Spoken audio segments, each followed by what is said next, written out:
Donc la recyclerie, c'est une ancienne gare de la Petite Ceinture qui se situe Porte de Clignancourt dans le 18e arrondissement de Paris, et c'est depuis presque 4 ans un tiers-lieu entièrement dédié à l'éco-responsabilité. C'est le printemps à la recyclerie et on a justement comme thématique cette saison de faire le pari d'une alimentation responsable.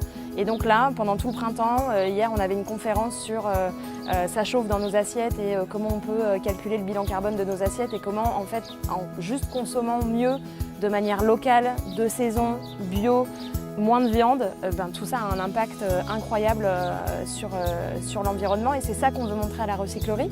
Par exemple, au restaurant de la recyclerie, on a un jeudi veggie. Tous les jeudis, vous venez à la recyclerie, la carte est 100% végétarienne. Ça ne veut pas dire qu'on s'ennuie et qu'on a faim à la fin du repas, mais par contre, on montre que c'est possible. On a également des brunchs vegan une fois par mois. Pareil, on veut montrer à nos 700 consommateurs de brunch qu'un brunch vegan peut être bon et copieux aussi.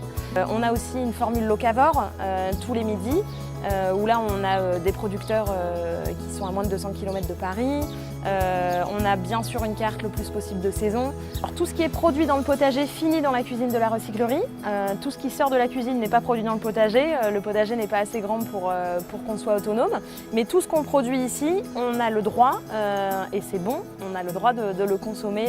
Donc les plantes aromatiques, les légumes, les fruits, tout ça finit à la carte du restaurant.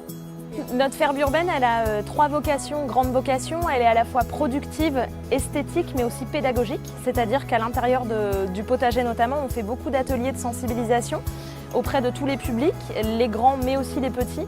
On reçoit pas mal de scolaires, de crèches, d'enfants aussi avec des handicaps, et on les voit de manière assez récurrente. On fait des petits ateliers, on va ensemble jardiner, fabriquer des bombes de graines, mettre les mains dans la terre, comprendre ce que c'est que le compost ou comment fonctionnent les restes du restaurant qu'on donne à manger à nos poules. On voit pas mal de choses avec ces publics-là.